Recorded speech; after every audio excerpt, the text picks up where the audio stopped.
In today's video, I show you how to install and configure Profilarr. Profilarr is an alternative to Recycler with a GUI interface. It allows you to sync custom media profiles into Sonarr and Radarr, giving you more control over the media quality that they fetch. It's fast, simple, and a fantastic addition to your R stack. Thanks to GXPat for the suggestion. Let's get Profilarr set up. First thing we need to do is go into installation. So to do that, I'm going to jump over to the Apps tab, and in the search box, we're going to type in Profilarr. Profilarr. We'll search for it. There's the results. I'm going to be installing this one here, the one with the little book icon on it, and it's from the Seraphis repository. Once you find it in the list, go ahead and click install. Not a whole lot here to set up. First thing I'm going to do though is to double check this port here to make sure it's available. I'm going to go down to the bottom and expand show Docker allocations, double click on the web UI port 6868, hit Control F on the keyboard to do the find feature, and it shows two results. When we do this, what we're looking for is to make sure that that port number is not in use already in this list below. It's not being used, so we can go ahead and minimize that field, can hide the Docker allocations, and move on. All right, next we've got the config location, which is in the app data location, and that's where we want it. So we're going to leave that alone. And that's all there is there, so go ahead and hit apply. And while that's installing, why don't you come join us in Discord? I've left a link down in the description for you. Once that's installed, go ahead and click done. All right, now let's jump over to our Docker tab. We'll look for Profilarr in the list here. Over on the right, I'm going to turn on the auto start. Go back to Profilarr, click on the icon, drop down, and select Web UI. There we have it. Profilarr's installed. Now let's go on to setup. The welcome screen here, we're going to need to put in a username. I'm going to put in demo and my super secret password, and then confirm that password, and then hit complete setup. There you go. Now you're logged into Profilarr. Let's carry on with the setup. All right, as you'll see here, it says no repositories connected. So that's the first thing we're going to need to do. So over on the right, click on link repository. Now it wants to know which repository you want to link here. For your convenience, I've left the repository down in the description, and I'll be pasting that in here. Once you've got the repository in there, go ahead and hit link. You should get a green confirmation box in the top corner. Now let's go make sure that it's actually linked and working. On the top menu here, we've got a few different options. I'm going to go to custom formats first, and we should see some options in here. Give it a moment for it to pull it in, and there they are. So that part's working. Let's check quality profiles. If those showed up, then we know it's linked to the correct repository. All right, let's go back to the top menu and click on settings. You'll see now that it has the repository listed, we want to turn on the auto sync. So over on the right-hand side, slide the little bar over to turn on the auto sync. It wants to know if we want to do this. Go ahead and hit yes. So now we need to go set up our R applications, Sonarr and Radarr. I'm going to do Radarr first. To get those apps connected, I'm going to click on external apps in the top menu here. Then we'll click add new app. Give it a name. Like I said, I'm going to do Radarr first. So put in Radarr. The type, it's Radarr, so we'll leave that there. Tags, I'm going to leave empty. The R server, we're going to put in the location of our Radarr server. Mine is going to be http:// the IP address of my server, which is 10.0.0.11. And then a colon and the port number for Radarr, which the default port is 7878. If you are unsure of your address location for your Radarr server, you can go back to your Docker container.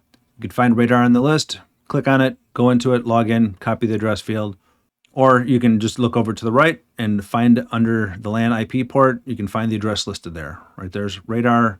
This is the IP address and the port number for Radarr. Go back to Profilarr, make sure that's correct.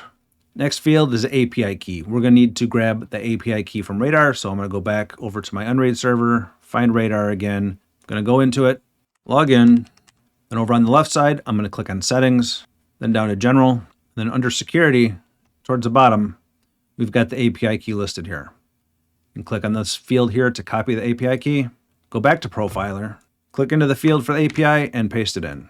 The sync method, we're going to leave on manual for right now. There's something else we're going to need to do in Radarr, so let's jump back to Radarr. Under settings, we're going to need to go to media management. In the top left here, it'll probably have show advanced. We need to go into the advanced mode, so go ahead and click on that if yours says show advanced. If it says hide advanced, then you're already in the right location. Now we need to scroll down, and we are looking for file management. Now under file management, propers and repacks, we need to change this to do not prefer. Then back up to the top left, we're going to click on save changes. At this point, we're done with Radarr, so you can go ahead and click hide advanced to get rid of those settings, and you can just get out of there. Back into Profilarr, let's go to the bottom here and click test connection. It says confirm test, click it again. This is kind of a time sensitive thing. If you wait too long, that option will go away. So you just you got to hit it fairly quick. Hit test connection, confirm the connection test, and it'll tell you in the top right if it was successful or not. It's successful, so we're good to move on. So now we have to go to the bottom and click on add and then confirm add to add the Radarr instance into Profilarr. So go ahead and hit add and then confirm add. Now let's go add Sonarr. Underneath Radarr now, you will find add new app. Go ahead and click on that again. Give it a name. I'm going to name it Sonarr. The type, let's drop down and select Sonarr. Tags, we're going to leave alone. Next down, we've got the R server. Here, we're going to need to put in the full URL for your Sonarr server, followed by a colon and the port number for Sonarr. For me, that will be http:// my server's IP 10.0.0.11 : and the default port for Sonarr is 8989, and that's what mine is set at. Next, we're going to need the API key from Sonarr. To get that, I'm going to go back to my Unraid server, find Sonarr in the list, which is right there, open it up, log in. Once we're in Sonarr, I'm going to go over to the left, click on settings, go down to general. Under the security option, you've got the API key at the bottom. If you don't see it, just scroll down a little bit. It'll be right there. You can click on the icon next to it to copy it, go back to Profilarr, go to API key, and paste that in. Sync method, we're going to leave on manual. And like in Radarr, we need to go adjust a setting in Sonarr. So go back to Sonarr. Under settings, go to media management. In the top left, I'm going to click show advanced. We'll scroll down a little bit. Under file management, propers and repacks, I'm going to set to do not prefer. Don't forget to save your changes. We should be all set with Sonarr, so go ahead and close that out. Back in Profilarr, it's the last thing we needed here, so go ahead and hit test connection and then confirm test. Connection was successful, so now we're good to save it. So in the bottom right, click on add and then confirm add. And now you'll see both Radarr and Sonarr are listed under our external apps. Now that we've got the external apps added, let's talk about the profiles. The default profiles are fantastic the way they are, but you can adjust your quality profiles to your liking. To do that, in the top menu, go to Quality Profiles, and here you'll see a list of all the profiles that have been imported from the repository. For example, this one here, the 1080p balanced, shows you the tags across the top, shows you the order of the media it's going to get from balanced, capable, SD, and then pre-releases. Below there, you'll find the description of that profile. At the bottom, you've got how many formats it has, and then must include originals, and then upgrades are allowed. If you click anywhere in here, it'll open up so you can edit it. So go ahead and click in there. Profile name is listed here. We can change it. The description, you can click in it, change it, whatever you'd like to do. Tags are below. That's the general tab. Next over, we have scoring. We're going to skip this for a moment and head over to qualities. Now that we're in qualities, let me tell you a little bit about this. Quality rankings, you can drag an item to reorder it. So grab anything, click, hold it, drag, wherever you'd like. Next, you've got the option, click to toggle. You can see these are enabled. Let's say we don't want that, we can disable that. You want this one? Yes. Once again, if you don't want it, go ahead and click on it to disable it. Last option here is the up arrow that set the upgrade target. So you can tell this one here is the quality is what we're looking for. This is what we want it to get, the highest quality one. If you only wanted to get SD quality, you could click on this icon. Seems kind of silly to do that, so I'm going to go back to the other one. Basically, the way Profilarr is going to work is it's going to grab anything that it can from here, and it's going to continuously look for a better version. So in this profile, as you can tell, it's got SD and pre-releases set as an option. So why would they be here in a 1080p profile? It's because if there are no 1080p options available, then what it's going to do is it's going to step down to the lower quality. It's going to be better to have a lower quality release than nothing at all. And that's why these options are available. If you didn't get the highest quality one, it's going to keep looking because it hasn't met this qualification here that we've set. But let's say you don't want that. You want the best or nothing at all. You can do that. Now, warning here, if you turn these options off, I have not found a way to turn them back on. I'm sure you can. I just haven't discovered how to do that yet. If you know, drop me a comment, let me know. So my main system, I just left them all in defaults and it's working fantastically. But you may want to know how to change this, so let me show you. Let's say you don't want the SD quality profile here. We're going to uncheck the SD profile and pre-releases. Let's get rid of that as well. So now that those are unchecked, let's go back to scoring. In here, we're going to look for anything that's related to the pre-release or the SD quality, and we're going to change the scoring to 0.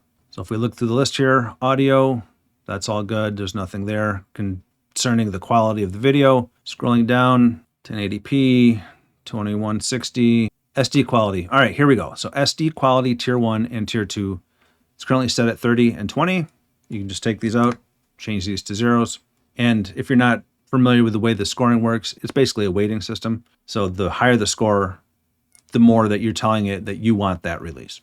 So the SD quality tier 1 being 30 and SD quality tier 2 being a 20, you're basically telling it that you want the SD quality tier 1 more than you want the SD quality tier 2. But if you don't want those qualities, then like I said, drop these to zeros. It is possible, as you see here, to set it to a negative number. Negative 9999 basically is telling it that you don't want that at all. We'll scroll down looking for more SD stuff. There's SD golden popcorn. We're going to change that to a 0 as well. Scrolling down a bit more, release groups, SD, don't see any more SD quality. Sources, storage, streaming services. Yep, that's everything. So once you've got the scoring adjusted, then you can click save in the bottom right and then hit save again. Now let's go back to the top. We're going to go back to settings, and you'll see now here that the sync is out of date. That's because we made a profile change that is different from the one that we've got from the GitHub site. To address this, we're going to need to select our profile and make some changes. You'll see this profile here is the one that we modified. Over on the right, we're going to click on the little circle, the select option to select the item. We'll click the plus up here to stage the changes. And now you'll see it says modified, staged. And at this point, we're going to need to commit the changes so that the system will be fully in sync. So if you look at the third option over here, the little line with the circle in it, that is our commit option. And as you can tell, it's grayed out. We can't do anything with it. What we need to do is to tell it why we're going to accept this. So we'll click it again to select it. Now you can do a commit message. You can change the type. You drop down, I'm going to select tweak because we've tweaked the settings to our preferences. Give it a quick description and a body.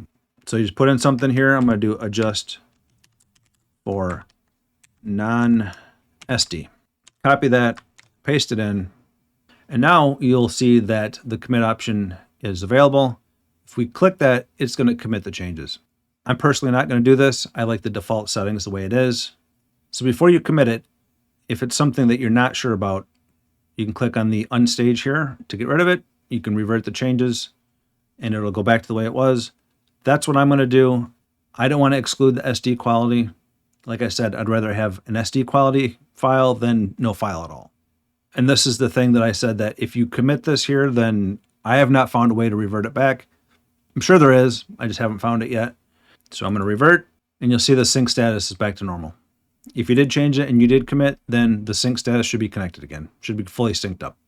So in external apps, I'm going to click on Radarr to open that up. We'll go down to sync method. We'll change from manual to on pull. We're going to scroll down, let it sync up the profiles. Once the profiles show up, we're going to click on the ones that we want to put into Radarr. So I'm just going to select all of these. Custom formats, we don't need to worry about those. If you read here, it says custom formats used in the selection quality profiles are automatically imported, so we don't need to select them here. So we'll leave that alone.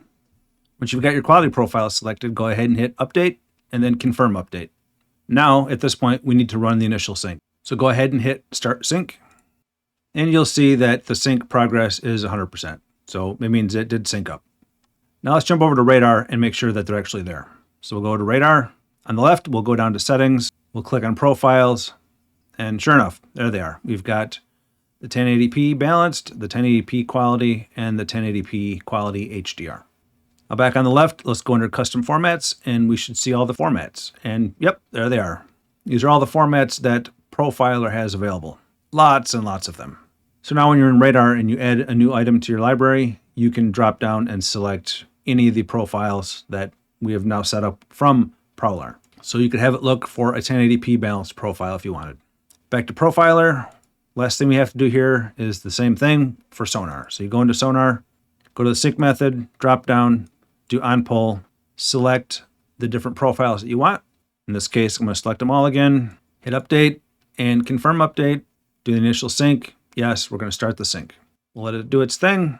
While it's doing that, I'm going to jump over and open up Sonarr to make sure that they show up. In Sonarr, I'm going to go back to the left side here under settings, profiles, and sure enough, there they are. Custom formats, yep, everything's there. So Profilarr is both set up for Radarr and Sonarr. So like I said, now that Profilarr is installed in both Sonarr and Radarr, you've got the ability for those profiles in either of those programs. We're almost done. Let's go back to Profilarr and let's talk about a couple things there. All right, in Profilarr, under settings, first option is the database. This is the repository that Profilarr is connected to. Under general, you've got the API key here. You've got the ability to change the username and password. External apps, we already set those up. If you have any other instances of Radarr or Sonarr, you can add another one here.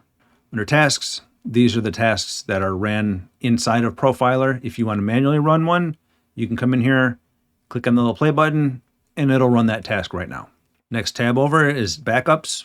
This allows you to create backups and then restore from a backup. Last item here is logs, and these are the logs within the system itself. Everything that's happened, it's going to be in the log here. There you go. It's that simple. Now Sonarr and Radarr will stay in sync as the profiles get updated with any changes from the GitHub repository. If you found this video helpful, make sure to hit the like button and subscribe to the channel. And if you'd like to support the channel directly, consider becoming a Patreon. Patreon members get early access to my videos, and they are both ad and sponsor free. I've left a link down in the description. If Patreon is not your thing, there's other ways you can support the channel. I've got affiliate links that you can click on. Using those links won't affect your price, but it does kick a little bit back to the channel, and every little bit helps. Now, why don't you go check out one of these next?